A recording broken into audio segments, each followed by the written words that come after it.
Hello नमस्कार सत श्री अकाल आदाब खम्मा खनी दोस्तों। जीएसटी के सफ़र में चलते चलते आप और हम पहुंच गए इस मुकाम में कि आज हम पहुंच गए हैं चैप्टर नंबर 23 जिसका नाम है एडवांस रूलिंग। नाउ क्या होता है ये एडवांस रूलिंग? क्या आपने अपने कभी जीवन में एडवांस रूलिंग सुना है?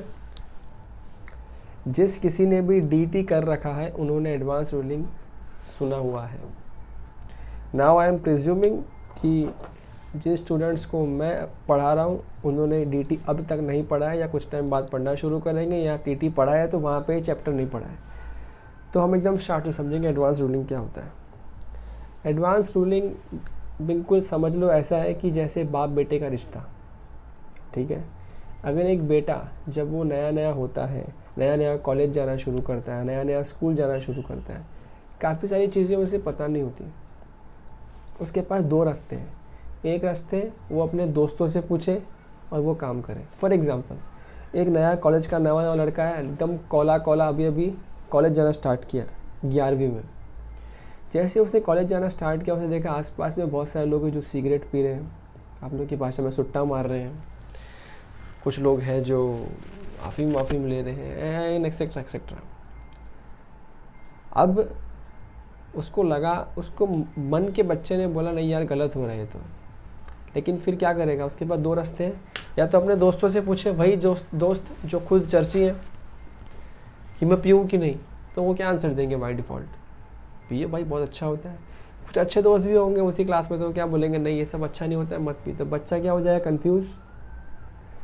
तो ऐसे में बच्चे के पास ऑप्शन है कि जाके अपने पिताजी को पूछे, पिताजी कॉलेज में इस तरह की चीज़ है जो लोग कंज्यूम कर रहे हैं, बहुत सारे लोग कंज्यूम कर रहे हैं, बहुत कॉमन है आज की डेट में। आपके ज़माने में डैडी लोग मैकडी में बैठ के बर्गर खाते थे, हमारे ज़माने में लोग कॉलेज में बैठ के छुट्टा मारते हैं, बहुत कॉमन है। तो ये गलत है कि सही? तो एक बात सोच के बताना, वो डैडी जितना अच्छा आंसर देंगे क्या उतना अच्छा आंसर वो दोस्त दे पाएंगे? अच्छा, मैं अच्छे आंसर के अंदर डैडी चमड़ मार देंगे उसकी बात नहीं कर रहा हूँ, मैं एक नॉर्मल कूल माता पिता की बात कर रहा हूँ जो बच्चों की हर बात को सुनने और समझने पे बिलीव करते हैं। सो कहना ऐसे वो डैड जो उसके होंगे वो प्रॉपर एडवाइस करेंगे, समझाएंगे merits and demerits of smoking and all those things, and उसके बाद एक बताएंगे फैसला कि तुझे यही करना है, तुझे ये नहीं करना है। ये एडवांस रूलिंग है। जो डैड ने फैसला बता दिया ना तुम्हारे वो सिगरेट चखने के पहले, वो क्या है? डैडी का एडवांस रूलिंग है कि बॉस कि ऐसा ऐसा है, इस तरह से होगा तो ये नहीं होगा, और तुमने पी के फिर भी आ गए, पूरा समझा दिया पहले, फिर बता दिया, तुमने फिर भी पी के आ गए, तुमको घर से बाहर निकाल देंगे, या तुमको 4 घंटा सज़ा देंगे, या तुमको 5 घंटा कोई सज़ा कर देंगे, उस तरह से। ठीक है, ये मैंने एक हाइपरबली एग्जांपल लेके समझाने का प्रयास किया है। अब देखो जीएसटी के वर्ल्ड में एडवांस रूलिंग क्या होता है। बहुत सारे केसेस में ऐसे होते हैं जो कंफ्यूज होते हैं, उनको पता नहीं होता कि हमारे ये पर्टिकुलर ट्रांजैक्शन में टाइम ऑफ सप्लाई क्या होगा, या इस ट्रांजैक्शन में वैल्यू ऑफ सप्लाई क्या होगा, या इस ट्रांजैक्शन में टैक्स कितना होना चाहिए, या इस ट्रांजैक्शन में रेट कितना होना चाहिए। फॉर एग्जांपल गवर्नमेंट ने ये तो बोल दिया कि एक प्लास्टिक पे रेट सपोज करो X% का रेट है प्लास्टिक पे, लेकिन तुम उस प्लास्टिक से कुछ ऐसा बना रहे हो जिससे बनाने के बाद कुछ और भी बन रहा है। अब उसकी रेट कहीं पे दी नहीं है। अब आप कंफ्यूज हो गए। कंफ्यूज क्यों हो गए? आज सपोज करो, अब आपको लग रहा है, जितना आपने एक्ट को पढ़ा है आपको लग रहा है कि शायद रेट 18% होनी चाहिए, लेकिन आपको डर किस बात का है? अगर बाद में डिपार्टमेंट के ऑफिसर ने बोला कि नहीं तू गलत कर रहा है तो 28% बनता है, तो एक्स्ट्रा 10% कहाँ से लाएंगे भरने के लिए? क्योंकि कस्टमर का तो आज माल बेच रहे हैं। अगर आज 28% मांग लूँ तो कस्टमर दे देगा, लेकिन क्या वो कस्टमर को जब मैं 6 मंथ बाद बोलूँगा वो जो लास्ट टाइम सेल किया था ना उसका 10% और देगा क्या? वो नहीं देगा। मतलब कहने का मतलब क्या है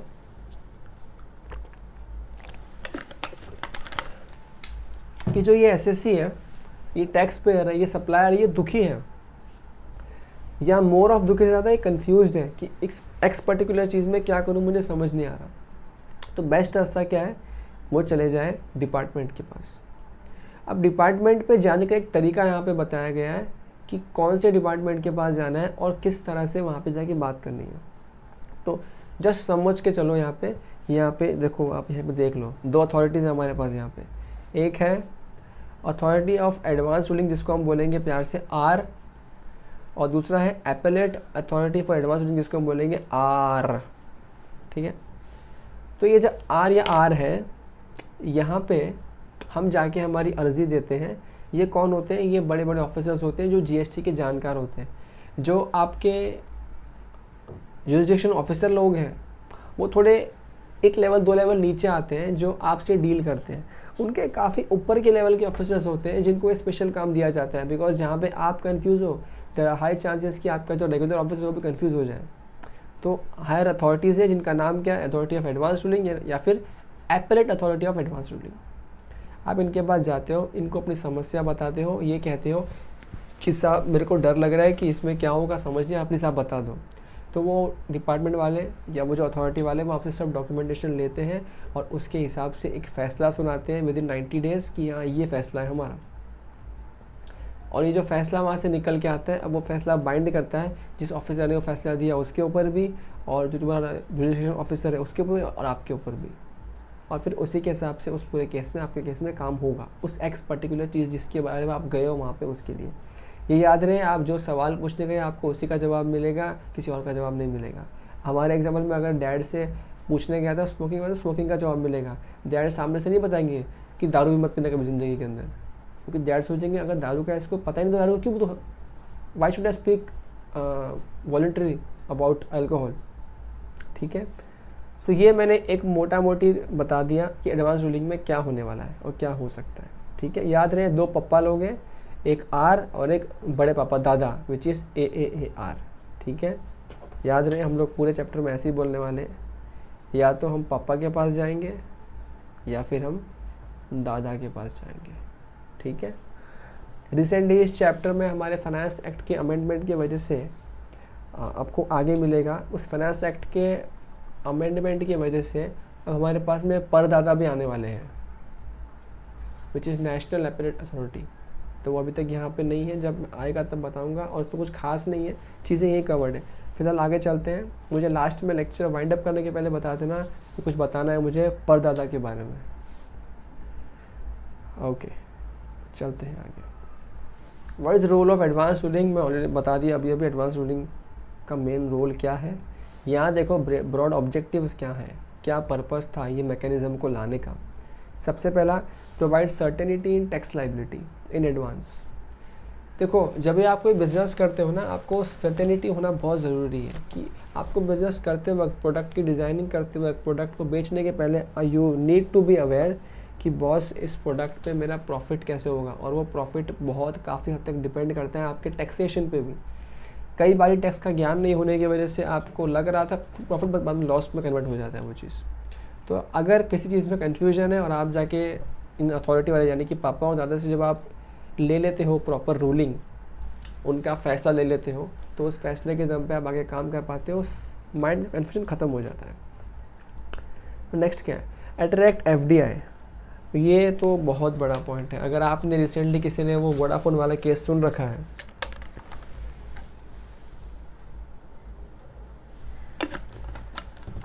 वोडाफोन वाला पूरा एक केस स्टडी है, पूरा केस लॉ है, किसी दिन डिस्कस करेंगे।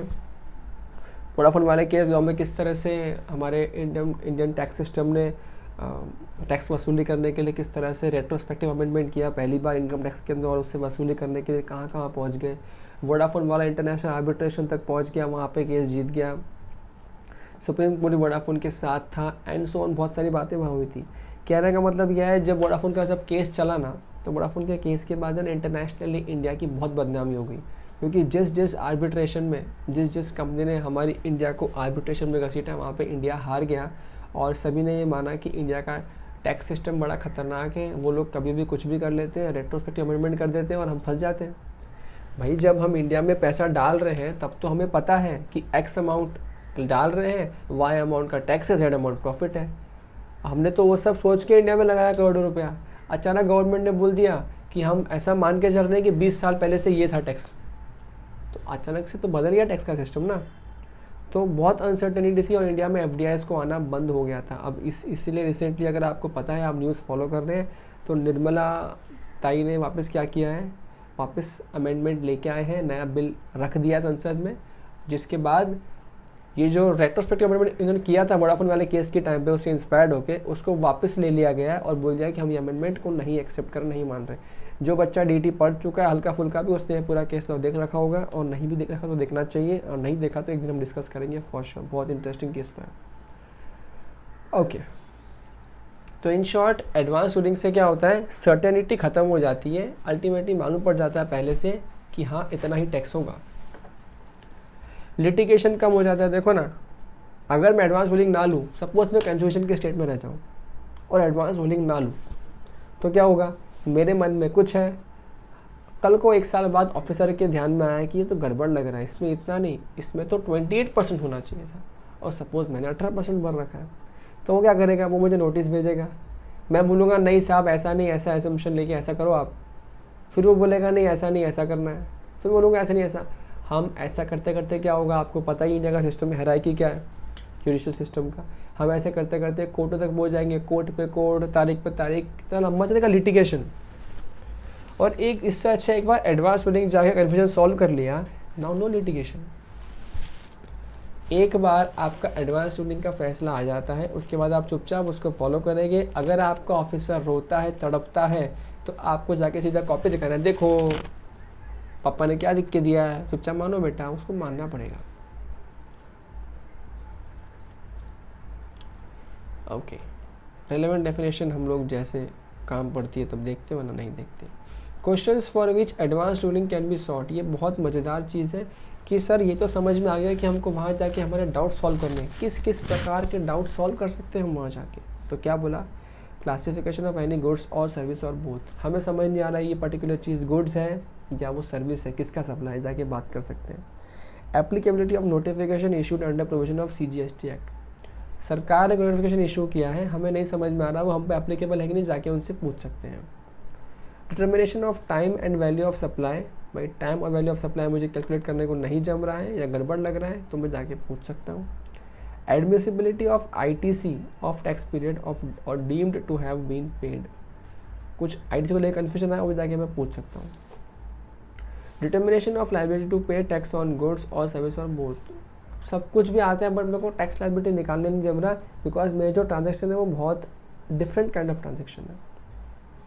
या फिर उसको ये नहीं समझ रहा कि साहब रजिस्ट्रेशन लूँ कि नहीं लूँ, कल को मेरे को नहीं समझ रहा, मैं तो नहीं लूँ, ऑफिसर आ जाए 2 साल बाद आके बोले तेरे को 2 साल पहले नंबर लेना चाहिए था, एक काम कर 2 साल का पूरा टैक्स भर, इंटरेस्ट भर, पेनल्टी भर, मैं कहाँ जाऊँगा, मैं जाके पूछ लूँ उससे अच्छा। तो whether any particular thing done by the applicant with respect to any goods or services or both amounts to or results in a supply of goods or service or both within the meaning of that term। तो ये वाली बातें भी हम जाके department से, मतलब authority से जाके पूछ सकते हैं। अच्छा, ये एक बात ध्यान रहे कि हम कौन से केसेस नहीं पूछ सकते। अच्छा, उसके पहले एक बात अगर आपने और ध्यान दी, अगर टाइम ऑफ सप्लाई और वैल्यू ऑफ सप्लाई में दिक्कत हो तो हम जाके क्वेश्चन कर सकते हैं। देख रहे हो आप पूरे लिस्ट में कहीं ये नहीं लिखा कि अगर आप प्लेस ऑफ सप्लाई में कंफ्यूज हो तो क्या आप एडवांस रूलिंग के पास जा सकते हो। देखो कहीं लिखा हुआ दिख रहा है अभी तक, I can not see it here. मतलब एज फार एज इतना पढ़ के क्या समझ में आ रहा है कि अगर आप ये कंफ्यूज हो कि मेरे इस ट्रांजैक्शन में प्लेस ऑफ सप्लाई क्या है तो मैं एडवांस रूलिंग के पास नहीं जा सकता। शायद यहाँ तक देख के ये समझ में आ रहा है। आगे देखते हैं, मेरे साथ चलो, कहानी का अंत तक समझ में आ जाएगा। Okay, matters which can not be question before AAR, कुछ मैटर्स ऐसे हैं जो भले ही ऊपर वाले मैटर्स की लिस्ट में फॉल करते हैं मगर फिर भी आप उन पे जाके क्वेश्चन नहीं पूछ सकते, डाउट नहीं पूछ सकते। कौन से क्वेश्चन, या तो ऑलरेडी कोई प्रोसीडिंग पेंडिंग है, अरे आपका ऑलरेडी कोर्ट में केस चल रहा है और आप शाणे चले गए अथॉरिटी के पास, पागल है क्या। अथॉरिटी बोला तू क्लीन चिट है, काम कांड करने के पहले कंफ्यूज आके पूछेगा, बताएगा मैं, तू कांड कर चुका है, तेरे बज रही है, तेरी बैंड बज रही है वहाँ से, तू मेरे पास आया अभी, गेट लॉस्ट। या फिर किसी केस में सपोज आपका केस ट्रिब्यूनल तक पहुँच गया और वहाँ पे एक फैसला आ चुका है जो आपके खिलाफ है। अरे जब फैसला तेरे खिलाफ आ गया, हमसे बड़े बड़े लोगों ने जो महारथी बैठे हैं, जज लोग ने तेरे खिलाफ फैसला सुना दिया, तो हमारे पास क्या लेना है, गेट लॉस्ट भाई, गेट लॉस्ट, कुछ नहीं मिलेगा इधर। ऊपर के मैटर्स हो तो भी कुछ नहीं मिलेगा। अच्छा, नेक्स्ट इतना काम का पॉइंट नहीं है, सेक्शन 96-99, ये क्या है, अथॉरिटी फॉर एडवांस रूलिंग। वही था अपना, क्या ये कौन है, ये डैड, और ऑफ अदर्स, सॉरी ये रहा यहाँ पे AAR, ये क्या है अपना, ही इज ग्रैंडफादर। अच्छा, अब government shall appoint officers not below the rank of joint commissioner as a member of authority of advance ruling. एक पूरी की पूरी टीम बनती है ये, और ये टीम के अंदर मेंबर्स क्या होने चाहिए, जॉइंट कमिश्नर या उसके ऊपर होने चाहिए, उसके नीचे के लोग नहीं आएंगे, बिकॉज ये बड़े बड़े काम है। एंड डोंट यू थिंक इसमें आप और मैं तो कभी नहीं जाएंगे। जो बड़े बड़े बिजनेसमैन हैं जिनको लगता है कि अगर कोई दिक्कत हो गई तो बाद में लॉसेस करोड़ में होंगे, वो जाते हैं बेचारे यहाँ पे। ओके, ये बात देखो ध्यान से, मज़ा आएगा यहाँ देख के। It can be seen that both the authority for advance ruling AAR and appellate authority for advance ruling AAAR is constituted under respective state or union territory act and not central act। यानी कि जो advance ruling है, देखिए daddy और super daddy grandfather, ये दोनों ही cases में authorities constitute कहाँ पे हो रही है, with respective state and with respective union territories. यानी सेंटर यहाँ पे इन्वॉल्व नहीं है। अगर सेंटर इन्वॉल्व ही नहीं है तो प्लेस ऑफ सप्लाई वो स्टेट कैसे फैसला करेगा, है ना। देखो आगे देखो, this would mean that ruling given by AAR and AAAR will be applicable only within the jurisdiction of the concerned state or union territory. It is also for this reason that the questions on determination of place of supply cannot be raised with papa and दादा। समझ गए क्यों नहीं कर सकते। अब suppose हम महाराष्ट्र में, तो हम जाके महाराष्ट्र में जो बातें करेंगे, हम ये नहीं कह सकते कि दूसरे स्टेट में ये सामान इस तरह से जा रहा है तो प्लेस वहाँ का है कि यहाँ का है। महाराष्ट्र बोलेगा मेरी सीमा है, मेरी बाउंड्री है, इसके आगे मुझसे मत पूछ। अच्छा ये सही टाइम आ गया बताने का। ये पूरे चैप्टर में कहीं नहीं है, चैप्टर के एंड में आपको मिलेगा जो मैंने कहा कि फाइनेंस एक्ट की वजह से कुछ अमेंडमेंट्स आए हैं। वो अमेंडमेंट के अंदर क्या है, ये जो हम लोग दिक्कतें थी ना, एक तो ये दिक्कत हो गई, दूसरा कई बार क्या होता है, दो स्टेट्स का जो फैसला होता है दे कॉन्ट्राडिक्ट ईच अदर। ठीक है, देयर आर हाई चांसेस कि महाराष्ट्र कुछ बोल रहा है, गुजरात कुछ बोल रहा है। ऐसे केस में क्या करेंगे, कोई तो होना चाहिए ना इनके ऊपर भी। तो इसके लिए इनके ऊपर भी एक बनाया गया which is national appellate authority of advance ruling. वो तीसरा बनाया गया, इनके ऊपर बनाया गया है। ठीक है, हाल ही में बना है, वो कुछ महीनों पहले बन चुका है। तो जब भी दो स्टेट्स के बीच के झगड़े होते हैं, वो एडवांस नेशनल एडवांस अथॉरिटी बीच में आता है और वो फैसला सुनाता है। समझा यहाँ तक। Okay, this is same like for example, अगर कोई केस महाराष्ट्र में चल रहा है, कोई पुलिस केस महाराष्ट्र में चल रहा है, तो वहाँ पे क्या होगा, महाराष्ट्र पुलिस इन्वेस्टिगेशन करेगी। कोई केस अगर दिल्ली का है तो Delhi will do investigation. But अगर कोई केस ऐसा है जो कनेक्टेड है बोथ स्टेट से, कि भाई सीरीज ऑफ खून हुए, दो यहाँ पे और दो दिल्ली में, तो यहाँ पे दो रास्ते। एक रास्ता तो क्या है, अगर यहाँ केस यहाँ के पुलिस के पास भी होगा, हो सकता है केस रजिस्टर वहाँ पे भी हुआ होगा, तो दोनों पुलिस में से एक पुलिस को एक केस दूसरी पुलिस को ट्रांसफ़र करना पड़ेगा, और फिर या तो यहाँ की पुलिस यहाँ का और वहाँ का दोनों जगह करेगी इन्वेस्टिगेशन, या फिर वहाँ की दोनों जगह करेगी। इस कन्फ्यूजन को सॉल्व करने के लिए, बिकॉज हर स्टेट की पुलिस के अपने अपने लिमिटेड पावर्स होते हैं, तो महाराष्ट्र गवर्नमेंट वहाँ दिल्ली जाके सब कुछ नहीं कर सकती जो महाराष्ट्र में कर सकती है। इसीलिए क्या होगा, ऐसे केस में गवर्नमेंट ने बनाई गई है सेंट्रल एजेंसी जिसका नाम है CBI। तो CBI क्या करती है, CBI के पास पावर्स है पूरे देश में एक्शन लेने के। तो CBI को देते हैं केस कि झगड़ा हो रहा है दो स्टेट के बीच में, CBI come into and do the needful. Same ऐसे ही अगर AAR और AAR यहाँ पे दो स्टेट की AAR झगड़ा कर रहे हैं या they are coordinating each other, तो super daddy will come in between which is national appellate authority and they will do the needful। I hope इतनी बात समझ में आ गई है। Procedure for obtaining advance ruling, suppose करो आपकी और मेरी इच्छा है, एडवांस रूलिंग लेने की इच्छा है, तो सर ये बताओ प्रोसेस क्या है इसका।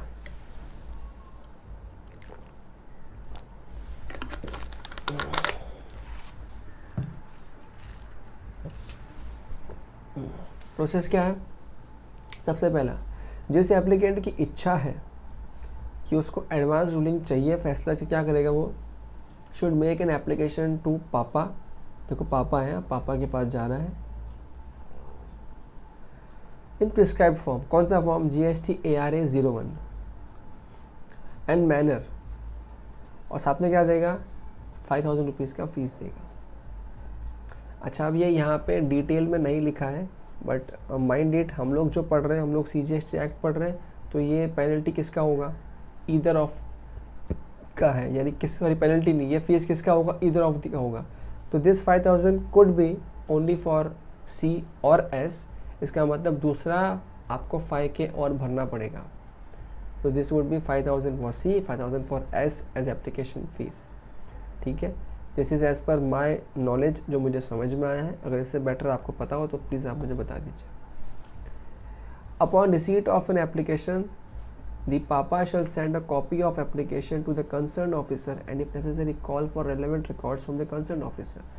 जैसे अपने डिस्कस किया एग्जाम्पल के टाइम पे, एप्लीकेशन जैसे ही आएगा, पापा क्या करेंगे? पापा वो कॉपी किसको दे देंगे? कंसर्न ऑफिसर को भी कॉपी देंगे। And if necessary call for relevant records from the concern officer.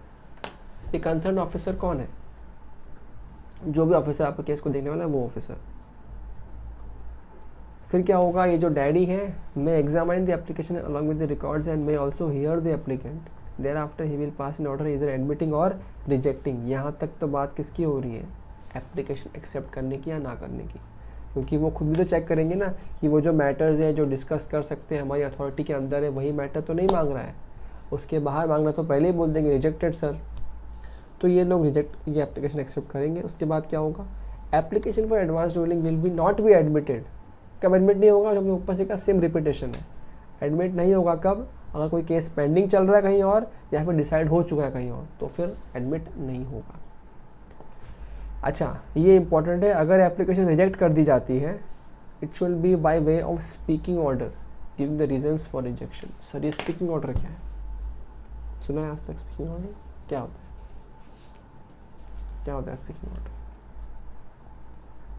कई बच्चे से गलत समझ लेते हैं। कई बच्चे सोचते हैं सर स्पीकिंग ऑर्डर बोलता होगा सर, ये ऑर्डर वॉइस मैसेज होगा सर, यूट्यूब का वीडियो आएगा सर। नहीं, स्पीकिंग ऑर्डर क्या है? इसको बोलने के लिए बोलते हैं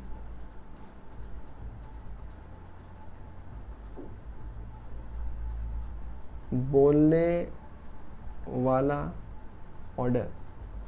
बट क्या बोलने वाला? ये मतलब इसका ये है कि वो ऑर्डर जो लिखा जाएगा वो इस तरह से, इतने सिंपल और इतने बेटर तरीके से लिखा जाएगा कि वो ऑर्डर पढ़ते ही समझ में आए कि जो भावना थी ऑफिस से रिजेक्ट करने की, वो भावनाएं क्या थी। सिर्फ ऐसा लिख देना कि due to some circumstances order is cancelled, या आपका एप्लीकेशन इज कैंसल रिजेक्टेड, नहीं चलबे। रीज़न देना होगा, इस वजह से, इस सेक्शन की वजह से, इस प्रोविजन की वजह से we can not accept order. ठीक है, okay. If the application is admitted, तो क्या करना पड़ेगा उसको? 90 दिन के अंदर अंदर, 90 दिन के अंदर अंदर, एप्लीकेशन देने के 90 दिन के अंदर उसको अपना रूलिंग प्रोनाउंस करना पड़ेगा। अच्छा, रूलिंग देने के पहले उसको एप्लीकेशन की कोई बातें सुननी पड़ेगी, और साथ ही साथ में जो जुरिसडिक्शन ऑफिसर है ना, C और S का, उसकी बातें भी सुननी पड़ेगी। अब जुरिसडिक्शन ऑफिसर कौन? वही ऑफिसर जो मेरा ऑफिसर है। देखो यहाँ पे कंफ्यूज मत होना इधर, ये देखो ये मैं हूँ। मेरे नॉर्मल जो भी असेसमेंट वगैरह होते हैं वो कौन करता है? वो मेरा इनकम टैक्स में हम AO बोलते हैं, यहाँ पे JO बोलते हैं, जुरिसडिक्शन ऑफिसर्स। ये होते हैं मेरे GST ऑफिस वाले। ये लोग ये सारे काम देखते हैं, असेसमेंट वाले। मैं किसके पास गया? इनके ऊपर कोई है AAR, मैं उनके पास गया, तो उनके पास जब जाके कुछ बोल रहा हूँ तो AAR जब ऑर्डर देगा तो वो मुझसे भी बातें सुनेगा, और जो मेरा ऑफिसर है उसको भी पता है ना मेरे बारे में, बिकॉज मेरे ऑफिसर के पास ही मेरा फाइल पड़ा रहता है हमेशा, रिटर्न्स वाला, तो उससे भी डॉक्यूमेंट लेगा और उसके बाद फैसला सुनाएगा 90 दिन के अंदर अंदर। If there is difference of opinion between the two members of R, they shall refer the point or points on which they differ to the AAR, यानी कि दादाजी, for hearing the issue. If the member of AAA are also unable to come to a common conclusion referred to them, then it shall be deemed they have no advance ruling. देखो ये वाली क्या बात है, देखो फैसला कहाँ पे आपका, आपने कहाँ अप्लाई किया, आप तो आर में अप्लाई करोगे, डैडी को अप्लाई करोगे। डैडी के वो जो टीम है उसमें 2 मेंबर्स हैं, दोनों मेंबर ने मिलकर जब फैसला सुना, एक बोलता है एडवांस रूलिंग दे दो, एक बोलता है मत दो। अब हम वहाँ सामने बैठे, एक बोलता है नहीं गलत है, एक बोलता है नहीं सही, मैं क्या करूँ, क्या करूँ मैं? तो मैं कुछ नहीं कर सकता। जब आर खुद कंफ्यूज्ड है तो इनको पता है इनका डैडी, इनका बड़ा डैडी कौन है, जो हमारा दादा है। दादा के पास चले जाएंगे ये लोग, दादाजी वो हम लोग तो फैसला नहीं कर पा रहे, हम दोनों भाई फैसला नहीं कर पा रहे, अब आप सुनाओ फैसला, तो दादा फैसला सुनाएंगे। अगर दादा भी कंफ्यूज हो गए, दादा बोले बेटा तेरा कन्फ्यूजन सही है, मुझे भी नहीं समझ रहा, मुझे हाँ ना दोनों लग रहा है। अगर दादा भी कंफ्यूज्ड है, डैडी भी कंफ्यूज है, एडवांस रूलिंग नहीं दे पा रहे, तो एडवांस रूलिंग दी ही नहीं गई ऐसा मान लिया जाएगा। ऐसा नहीं बोल सकते कि आधा दे दो आधा, ऐसा नहीं। अगर पापा और डैडी दोनों मिलकर फैसला नहीं दे पाए एडवांस रूलिंग का, इसका सिंपल मतलब है it would be deemed to be assume कि कोई एडवांस रूलिंग हुई ही नहीं। ठीक है, ध्यान से देखना, ये अपील वाला पार्ट नहीं था, ये कंफ्यूजन के स्टेट में ऊपर जाके हमने बात करके लेके आया। हम लोग नहीं गए वहाँ पे, खुद डैडी गए और वहाँ जाके लेके आए।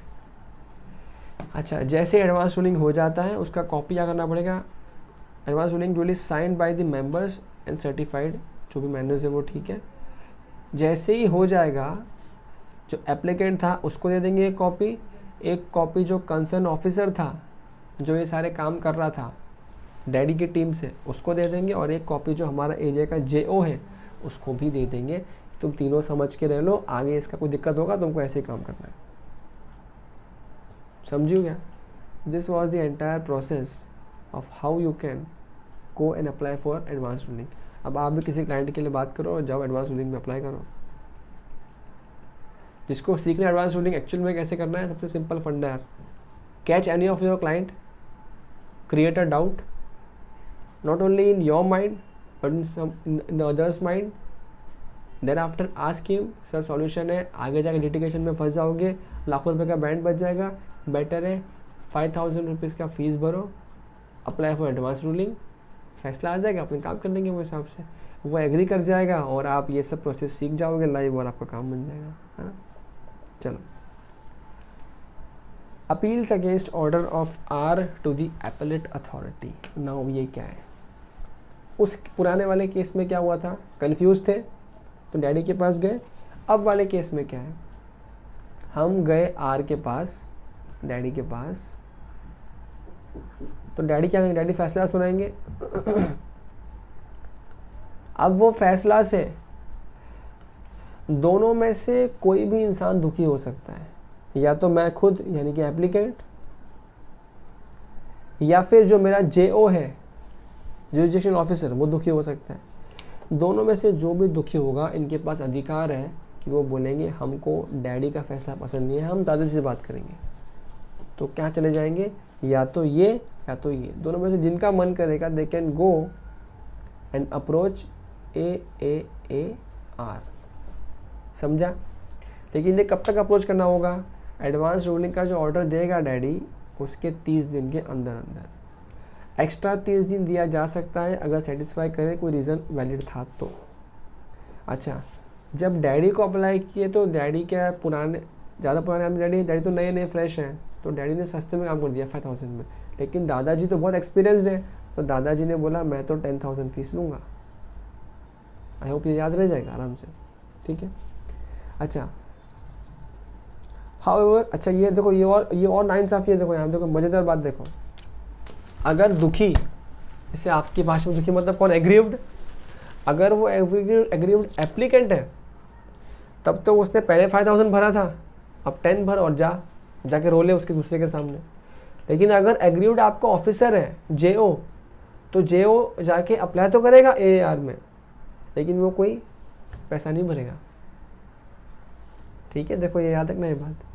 Appeal has to be filed by the applicant along with the fees, ठीक है। However if the concerned officer or jurisdiction officer is aggrieved by the decision of AAR, then no fees is required to be paid. So rude of them and so mean median mode of them. Okay. The appellate authority, again इसके पास भी same simple फंडा है कि daddy भी क्या बोलेंगे, 90 दिन के अंदर अंदर जो अपील फाइल हुआ उसके मुझे फैसला सुनाना है। देखो यहाँ पे भी एक दिक्कत है, जैसे वहाँ थी ना सेम दिक्कत। अगर मेंबर हैं जो डैडी के, अपील के अंदर कभी भी उनको लगता है कोई दिक्कत है, it shall be deemed that no advance ruling is issued. ठीक है, मतलब कहीं कोई कन्फ्यूजन आ गया और फैसला नहीं कर पाए तो क्या बोलेंगे, एडवांस रूलिंग हुआ ही नहीं। अगेन वही वाली बात है कि इसका ऑर्डर भी किसको मत देना है, वही एप्लीकेंट को, कंसर्न ऑफिसर को, सबको वो देना पड़ेगा, सेम है वो चीज़। नेक्स्ट है रेक्टिफिकेशन ऑफ मिस्टेक। ये भी हर ऑर्डर के बाद ये चीज़ें होती हैं, हमने लॉ में पढ़ सका है बहुत सारी जगहों पे। इन केस लॉ ने पावर दिया है, अगर डैडी ये दादाजी कोई गलती कर देते हैं, उनको वो फेस पे दिख रहा है, एपरेंट है, एकदम दिख रहा है कि ऑब्वियसली ये तो मिस्टेक होगी, which is just a normal C mistake, तो वो 6 महीने के अंदर उसको ठीक कर सकते हैं। ये मिस्टेक वो खुद से भी ठीक कर सकते हैं, या अगर एप्लीकेंट दिखाए कि देखो सर आपने मेरा नाम का मिस्टर था, आपने मिस कर दिया गलती से, तो वो भी ठीक कर सकता है। या फिर जो आपका जेओ है वो भी जाके कह सकता है कि डैडी ये क्या किया आपने, वो भी ठीक कर सकते हैं। ठीक है, 6 महीने के अंदर अंदर। ये देखो, if rectification has effect of enhancing the tax liability or reducing the quantum of input tax credit, the application must be heard before the order is passed. अगर रेक्टिफिकेशन ऐसा है जिसकी वजह से टैक्स लायबिलिटी कम हो रहा है तो कोई दिक्कत नहीं है। अगर टैक्स लायबिलिटी बढ़ रहा है तो बढ़ाने के पहले, नया रेक्टिफिकेशन करने के पहले आप उस एप्लीकेंट को दोबारा बुलाओगे और उसको भौंकने का मौका दोगे, अपॉर्चुनिटी ऑफ बीइंग हर्ड दोगे।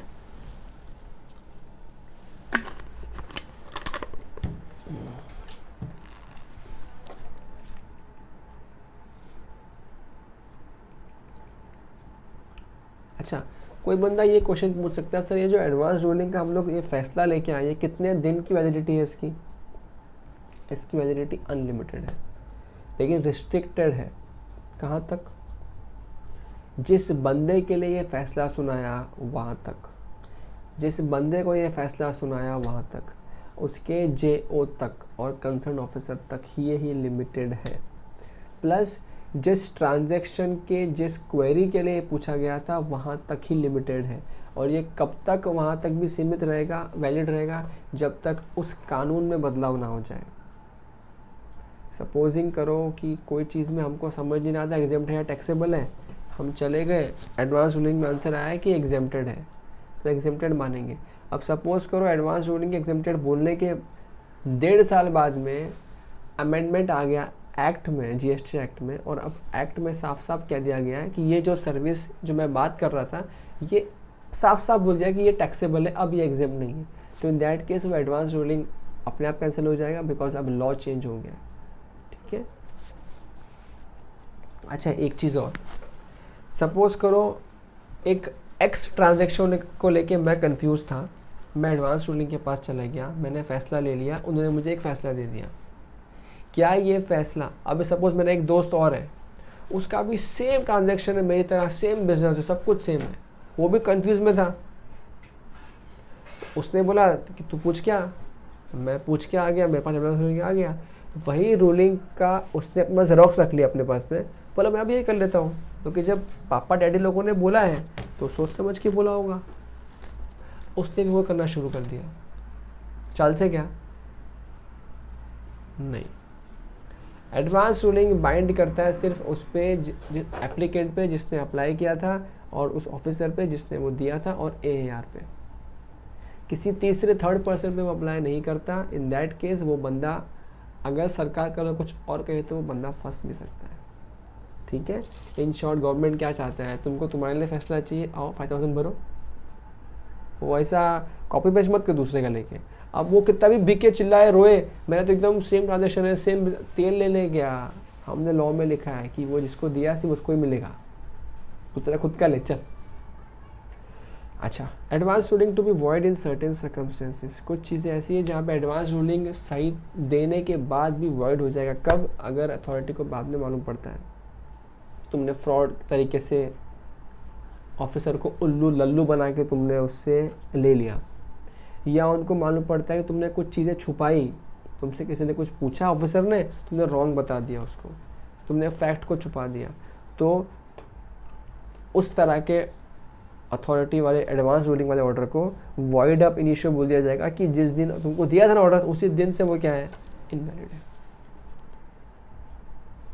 Consequently, all the provision of CGST Act shall apply to the applicant if such advance ruling had never been made। Simple सी बात है, जैसे ही एडवांस रूलिंग कैंसिल करते हैं तो जो उसको बेनिफिट वहाँ मिल रहे थे वो सब गायब हो जाएंगे, और जो CGST के एक्ट के नॉर्मल प्रोविजंस थे, यानी कि आपका पेनल्टी पुनल्टी सब उस पर लागू कर दिया जाएगा, उसको बर्बाद कर दिया जाएगा।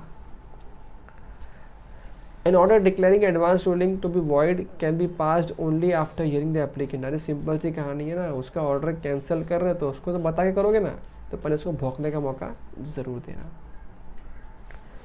अगेन सेम बात है, जो कॉपी ऑफ ऑर्डर है वो किसको देना है, एप्लीकेंट को देना है, कंसर्न ऑफिसर को देना है और जेओ को देना है। Powers and procedures of daddy and दादाजी, तो ये पावर्स कौन से हैं इनके पास सिविल कोर्ट के जैसे जिस तरह के पावर्स हैं, बाकी इसका इस पर कुछ खास ना एग्ज़ाम मटेरियल है ना पढ़ने लायक कुछ और है, आपको फिर भी पढ़ना हो तो होमवर्क है पढ़ लेना। तो ख़त्म हो गया, तो ख़त्म जाना। अच्छा, अभी देखो यहाँ पे मैं जो आपको बता रहा था, जो नया अमेंडमेंट्स आए हैं, हैव अ लुक। देखो ये अमेंडमेंट क्या है, ये है नया authority which is national appellate authority. ये अथॉरिटी आया है।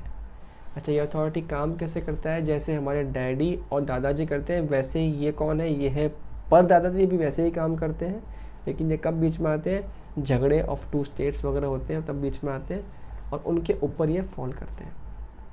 ठीक है, अभी इसके ऊपर जो आगे जो लिखा है आपको, ये सब कुछ जो हमने पहले पढ़ लिया है उन्हीं का रिपीटेशन है।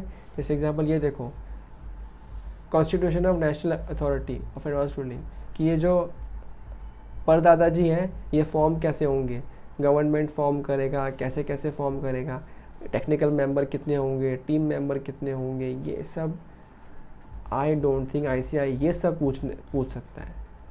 ठीक है, तो आपको मन है एक बार एज ए न्यूज़पेपर एक बार रीड कर लियो, बाकी तो ऐसा कोई रिक्वायरमेंट इन चीज़ों का नहीं है याद करने का। जो मेन था याद करने का हम ऑलरेडी डिस्कस कर चुके हैं। ऊपर देखो कितना सारा है ये देखो यहाँ पे, appeal to national appellate authority when in respect of the question referred in subsection 227 conflicting advance ruling are given by appellate authorities of 2 or more states or union territory,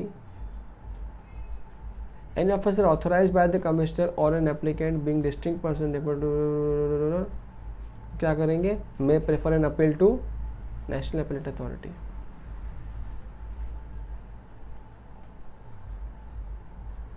ठीक है, तो बस ये सारी बातें हैं, एक बार आप इसको रीड कर लीजिएगा। अगेन आई एम सेइंग इतना इम्पोर्टेंट नहीं है ये चीज़ें, बस इन्होंने प्रोसीजर्स दुनिया भर का डाल दिया, सब कुछ डाल दिया अपने हिसाब से। ठीक है, so that's it for the day, we are done with advance ruling, one of the interesting chapter I should say. काफ़ी सारी बातें जानने मिलती हैं, और ये रियल लाइफ में भी एकदम इमीडिएटली तो काम नहीं आता। अगर आप प्रैक्टिस कर रहे हैं तो 5-10 साल प्रैक्टिस करने के बाद कोई क्लाइंट ऐसा मिल सकता है जहाँ पे चीज़ें कंफ्यूज मैनर में हो, जहाँ पे आपका भी as a CA expert opinion काम नहीं आ रहा या फेल हो जा रहा है, वहाँ पे आप इनकी हेल्प ले सकते हो। दैट्स इट, आज के लिए इतना ही, मिलते हैं किसी अपने नए क्लास में, तब तक के लिए गुड नाइट, शुभ रात्रि, शब बखैर, अलविदा, बाय बाय।